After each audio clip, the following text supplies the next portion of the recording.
Hi, welcome back to Golf Training Hacks. You know, at GTH, we want you to move better every day, not just on the golf course.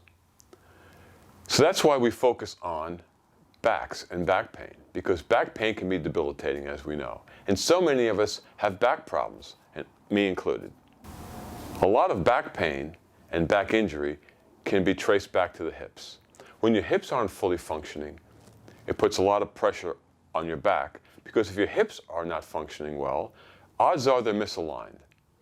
And if your hips are misaligned, since your spine sits on your pelvis, your spine is going to be misaligned. So what do I mean by fully functioning hips? Well, do you have access to internal and external rotation in your hip joints? Do you have access to hip extension and flexion? Can you access these positions, these combinations when you move?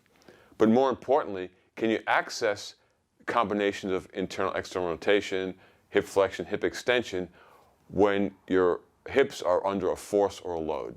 That's so important. So hip misalignment and spinal misalignment go together. Now what happens when your spine is out of alignment? As you go through movements, you accumulate microtrauma, little injuries to the vertebrae, to the discs, and to ligaments. And these small injuries accumulate over time, and eventually they cause back pain or back injury. You can think of it like a credit card. You can bend that credit card in half a lot, but eventually it's going to snap. So the same thing occurs in your back. If you keep accumulating small injuries, microtraumas, over time, eventually something's going to happen. Now let's bring this back to golf. If you continually, year after year, round after round, practice session after practice session, keep swinging that golf club with spinal misalignment, you're accumulating little injuries, microtraumas, every time you swing the golf club. And these microtraumas will add up to larger traumas, injury, or back pain. So it's really important that you get your back right. Now to get your back right, you got to get your hips right, right? As I said, the spine sits on the pelvis. The pelvis is out, the spine is out. So in this video, we're going to help you work on improving your hip function.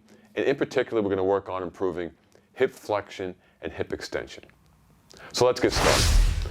So to help get access to your hips and extension and flexion in your hips, you want to work on the system in your torso and your thighs that's actually connected together.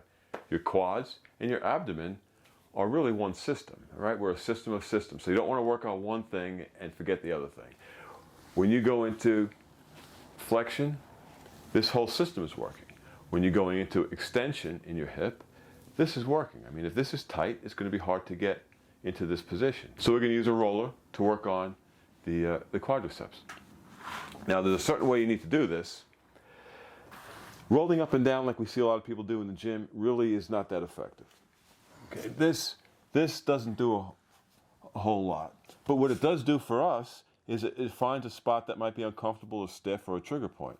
So you can roll up and down until you find a spot that you want to work on. Now I've found a spot that feels a little uncomfortable. The progression that we always use is breathing. That's number one. You want to breathe in and out through your nose, deep diaphragmatic breaths. That sends a neurological signal that everything is okay. This is not something that's a threat to your system, and that's going to help you release. So a deep breath in, out through your nose, and just let the weight of your legs sink into that area that's uncomfortable or stiff. That's the first way you can do it. The second way is you can roll across the muscle. So what I'm going to do is roll across the point that's uncomfortable or stiff. That's number two. The third way is to pin that area down and get some movement in it. So I'm on that point, that trigger point, or that spot that's stiff or uncomfortable, and I'm moving my leg across, back and forth, up and down, nice and slow. I'm talking, but you'll be breathing when you're doing this, right? So I'll take a deep breath in and let it out through my nose. Nice and slow. And actually the other thing you can do also is contract and then relax. So I'm going to contract, take a deep breath in, Contract for 4 seconds, 1 1000, 2 1000, 3 1000, 4 1000, and release as I release the breath.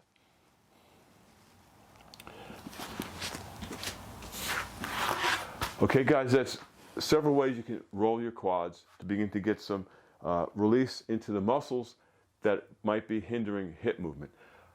I did this in about 2 minutes. That's not enough time.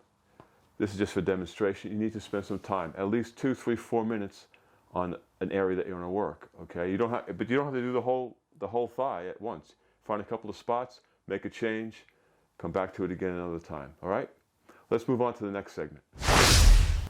In this video, we're going to work on the abdomen. Now, the abdomen, even though we're working on hip extension and hip flexion in this video, your abdomen and your quadriceps are one system. So if this is tight or painful, it's really difficult to get some hip extension or hip flexion. Right? So you want everything to work from here to here.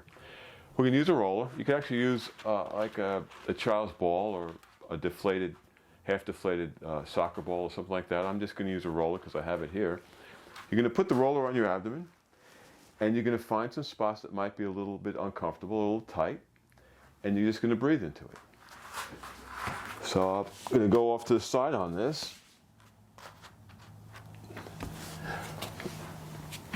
Now, this might actually feel kind of uncomfortable for some people because I bet you've really never thought about putting a roller or a ball on your abdominals and beginning to do some release work. But it's really important. It's actually important for your lower back too, to help avoid some back pain.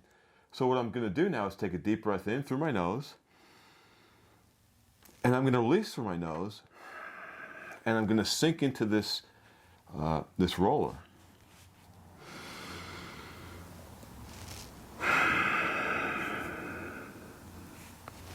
So I'm just trying to relax into that area that I'm working on. Deep diaphragmatic breath. In through your nose, out through your nose. So when I'm breathing in, I'm trying to push my abs, my diaphragm into that roller and raise up. So I'm breathing in, and then I'm letting it all out. And I'm trying to sink into that area, okay?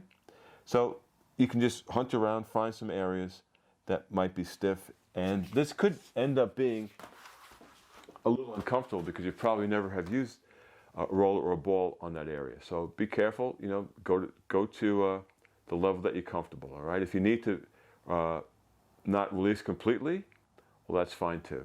That could be pretty uncomfortable for many of us. We've never worked that area. So, you know, do it up to your capabilities. You shouldn't get in too much discomfort because that's sending the wrong neural signal. Now you're sending the signal to your neurological system that this is a threat, this is uncomfortable, so protect and don't release. That's not what you want. So we've worked on our quads, on our thighs, we worked on the abdomen, that's one system. We have to loosen that system up so that we get better access to our extension in our hips. Now, a great exercise to do to improve the extension in your hips and tie all that in is a Cobra Rock, and Cheryl's going to demonstrate that right now. Okay? She rocks back, a nice, easy rock. Get some extension in your hips. You get some extension in your lower back. It's also good to strengthen your shoulders. She'll do 2 more.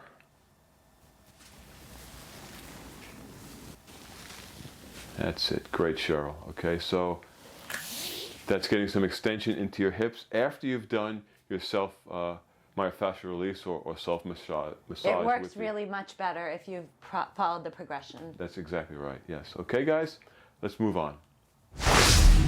So we've opened up the front of our torso and our thighs with some myofascial release or self-massage. Now we're going to do a more active movement to begin to get some extension and flexion into the hip itself. Okay? It's a single leg rock. You ready, Cheryl? Ready. Okay.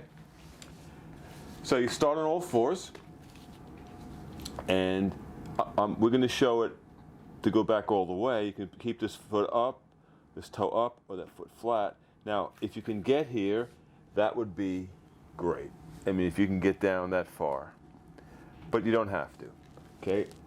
If this is all you have, that's great. Okay, you don't have to be any particular spot. Eventually, you can get a little lower. But what this is doing, and as Cheryl continues, this is putting one side in flexion, your hip, one side in hip flexion, and the other side in hip extension in one movement. Now, while Cheryl's going to switch sides, I'm going to show you something else that you can do out of this. So we can go into a single leg rock and then go into a lunge stretch. But what we're going to do now is you can brace yourself, and I'm going to go into more extension on my right side, but I'm going to use an isometric contraction to help the mobility in the hip. So I'm going to press my knee into the ground and squeeze my butt, and I'm going to count to 4. So I'm going to take a deep breath in, squeeze and press. 1, 2, 3, 4, and release. Now I'm going to get a little bit more extension off of that. Deep breath in, press, squeeze, 1, 2, 3, 4, and I'm going to get a little bit more extension. But if you notice that as I'm extending my right side, my left side is going into more flexion. Okay, so you can use isometrics to help you improve your range of motion. End range isometrics is a great way to begin to advance on any kind of mobility or stretching that you're doing. Okay, thanks for watching.